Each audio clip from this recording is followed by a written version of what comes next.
Our top spot, our best golfer on YouTube.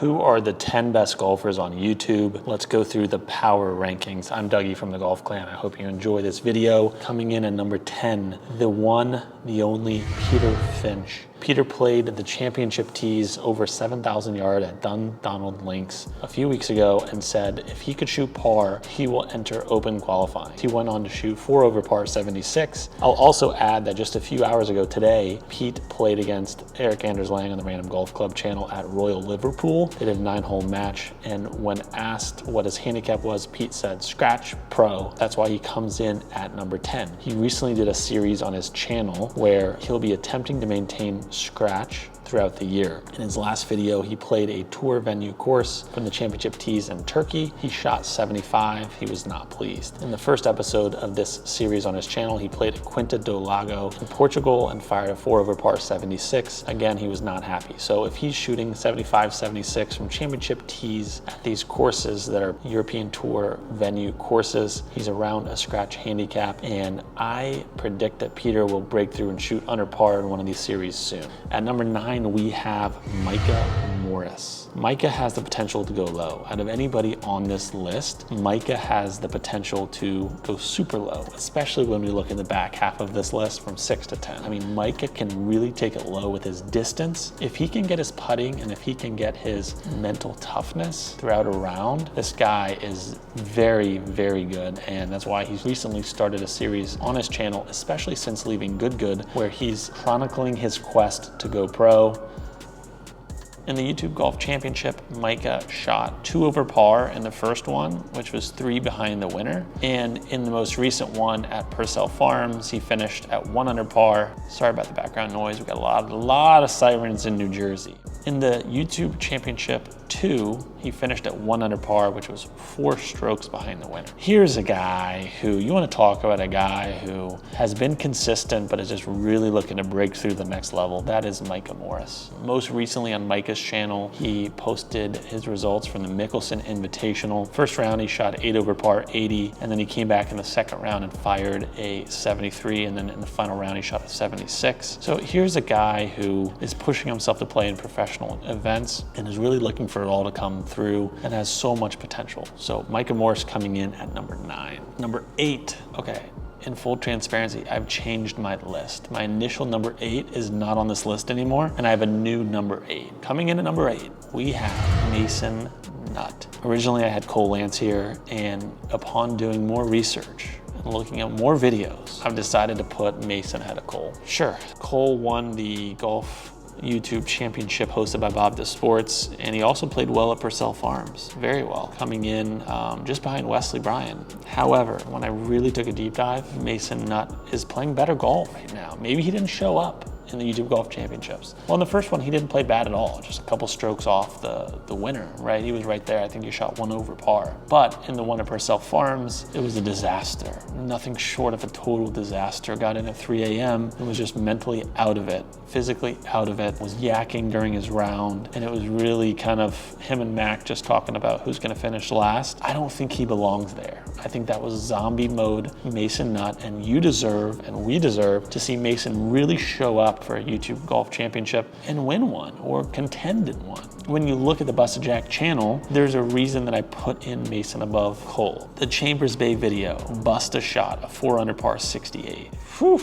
Cole shot 4 over par 76. Over their entire series, the Golf in Old Glory, Busta sits at 56 over par and Mad Jack at 77 over par after the round at Chambers Bay. That's a pretty good sample size right there. Over all those rounds, Busta is sitting 21 strokes ahead of Mad Jack, and that's why I have Busta coming in at number 8, and Cole is just knocking on the door. So Cole, you have a little bit of work to do to crack this top 10, but I see you. I really do see it. And Busta, get it going here in these YouTube Golf Championships, all right? No more 3 a.m.s, no more throwing up in the middle of the rounds. I don't want to hear it next time. I want you to show up and I want you to play because I know you got it in you. All right, moving up to number 7, we have Grant Horvat. Super consistent ball striker. Lately, the putter's been heating up. In the first YouTube Golf Championship, Grant had a putt on the last hole to send it to a playoff, but he missed it, finished it even. 1 shot behind Cole and 2 ahead of Micah. And in the YouTube Golf Championship 2 at Purcell, he shot 4 under to beat Wesley Bryan by 1. Yeah, I know that Wesley had a rushed 3-putt on the last hole,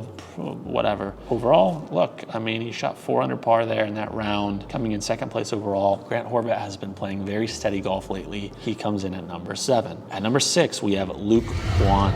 Luke played Brad Dahlke head-to-head in a 9-hole stroke play match on his channel, and Luke just lost by 1 stroke. This shows the margin separating these players at the top of this list. 1 stroke difference over 9 holes or 2 over 18 is just, it's such a thin margin, and on any given day, if you put some of these guys in the top 10 playing a head-to-head match, the winner could flip. This is a very tight list, and as we get down to our first-ranked player, you'll see that the margin gets even tighter. Luke Quade coming in at number 6. He has a lot of professional background and experience and has chronicled that on his YouTube channel before joining Good Good. He was focused more on competitive golf, and since joining Good Good, he's focused more on building his golf social media brand and being a core member of Good Good. But man, yeah, Luke can play. Coming in at number 5, we have Garrett Clark.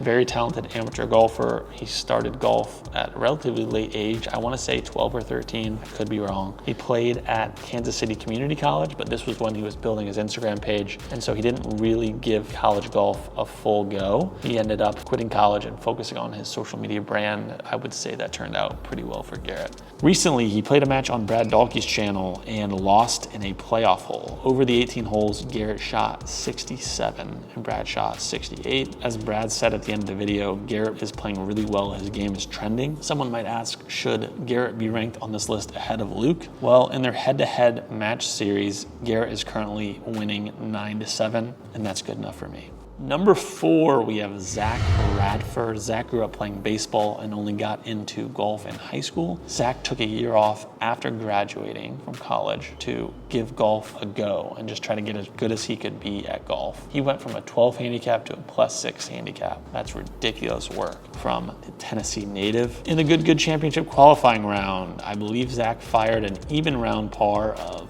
71. Zach played solid, and that was the first time that I've seen Zach play in person. I've watched him on social media for a long time, and I tell you what, man, this guy can hammer the D-stick. His swing looked even better in person than it does on social media. The guy can play, and even further. Recently, he played in the Tennessee State Open and posted videos about it on his YouTube channel. Opened up with a 2-under round of 69, and then went on in round 2 to shoot 1 under par 70, and then a 5-under round of 66 in his final round to shoot top 20. This is just impressive. This is tournament golf going under par, which is very different than YouTube golf vlog going under par. So Zach playing in tournaments, shooting under par, I mean, solidifies himself here at number 4 on the list. Coming in at number 3, we have Ben Haddon. Played collegiate golf at Kansas Wesleyan, All-American his senior year, came within 1 shot of winning the national championship in 2019. He turned pro in 2018. He's been grinding in Monday qualifiers. He missed getting status by 1 shot. He slept in his car. The guy's a grinder. Had a US Open local qualifier video that he posted a month ago. Wasn't happy with how he played. 4 over qualified, and he ended up missing it, but the course also looked brutally tough. May 30th, he posted a video of a match against the Korn Ferry Tour player Jacob Solomon. The match came down to the last hole and Jacob won. He also played in the Watson Challenge tournament. He was even par through 3 rounds and 2 under par in the final round. Finished tied for 8th out of 44 people. And these are all of the best golfers in Kansas City, including a few PGA Tour professionals. So Ben, again, he's similar to Luke in the sense of has been playing professional tournaments, chasing his dream of playing on the PGA Tour, but has also recently joined Good Good and has been focusing more on being a Good athlete, appearing in the Good videos, traveling when he has the opportunity to, and play with the Good guys, the core members. And then he's building his own YouTube channel. So he's kind of balancing being a content creator, making this his full-time income, which is a lot of work, and also just playing to get as good as he can get. Tough thing to do both. YouTube, competitive golf, hard to do them both at the same time. Moving to number 2, we have Brad Dahlke. He posted a match on his channel playing Garrett in 9 holes of match play. And as I mentioned, Brad won in a playoff and ended up shooting 68. Let's talk about Brad's background and pedigree. He won a national championship championship at OU, that's Oklahoma. He's played in the Masters before. Wow. Second team All-American his junior year at OU, 15 top 10 finishes. His stroke average over 49 events at OU of 72.01. That is damn impressive. He committed to play at Oklahoma as a rising 8th grader. He holed the winning putt to clinch the national championship for the Sooners in 2017, reached the finals of the 2016 U.S. Amateur at Oakland Hills. Here's a guy, you want to talk about a guy that has a background that is just solid, played in the Masters, won a national championship at Oklahoma.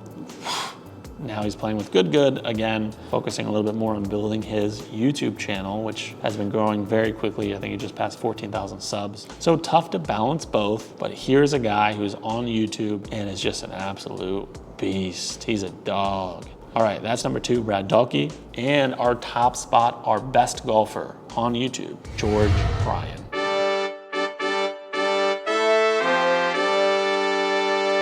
The year of the beast is here. George had a very successful college career at South Carolina, only the 3rd player in South Carolina history to be named an All-American 3 times, had several top 10 finishes and 1 win. He holds the lowest scoring average in school history of 72.37 stroke average over 46 tournaments.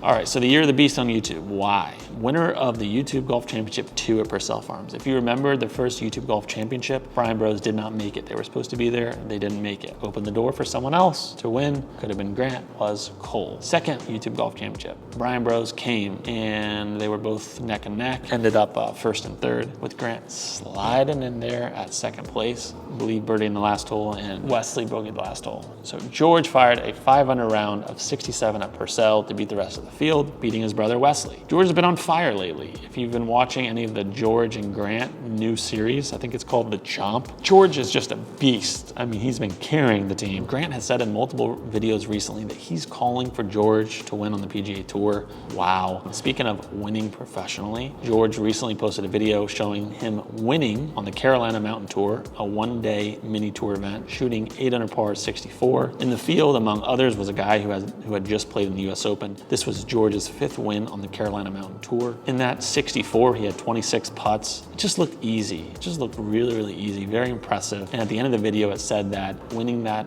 event, shooting 64, cemented his decision to do Q School later this year, and it's been fun to watch. It's been really fun to watch George Bryan play golf. He comes in at number 1. People that I considered but didn't because of their PGA Tour experience, Bryson DeChambeau and Wesley Bryan. Honorable mentions, where would these players fit in your list, your top 10, if at all? Kyle Berkshire, Fat Perez, Luke Peavy, Andrew Jensen, Mr. Short Game, James Wiltshire, Rick Shields. I don't know why I said it like that. Sounds like I was doing some type of a rap. I do not know how to rap. Those are all great, great players. Competitive experience, World Long Drive champion. I mean, there are over 1,000 YouTube golf channels. Surely I'm not aware of all of them. Surely I've overlooked some players. So comment down below, who did I miss? Who belongs in this list of the top 10 golfers on YouTube? I'd love to hear your thoughts on that one. I'm Dougie from the Golf Clan. Thank you so much for watching this video. Power rankings, top 10 golfers on YouTube. If you're new to the channel, thank you so much for watching. I was checking my analytics. I think 97% of the watch time that I've gotten in the last 28 days are from people not subscribed. So please, let's try to lower that percentage. Go ahead and slap that red subscribe button. It would be much appreciated. And if you enjoyed this video, you're really going to enjoy this video over here, where I break down just how much Bob Does Sports makes from YouTube per year. Hope you enjoy.